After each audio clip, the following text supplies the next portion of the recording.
Buonasera e ben ritrovati con il TG Flash di New Sicilia, di seguiti i titoli più importanti del pomeriggio.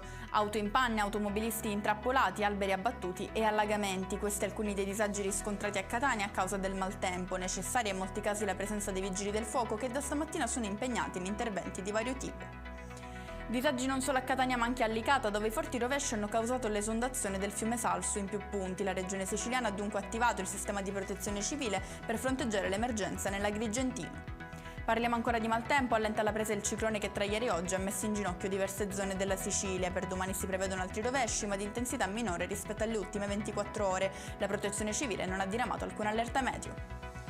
Ci spostiamo a Tortorici, nel Messinese, dove una jeep della forestale è precipitata dal viadotto che conduce alla chiesa Santa Maria. A bordo del mezzo si trovavano 3 operai. Per uno di loro le lesioni si sono rivelate letali, gli altri 2 sono feriti.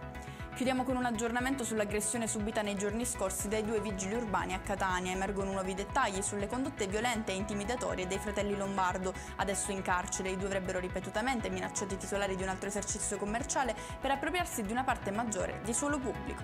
E con questo è tutto, prossimo appuntamento lunedì alle 13:30. Grazie per averci seguito, buona serata.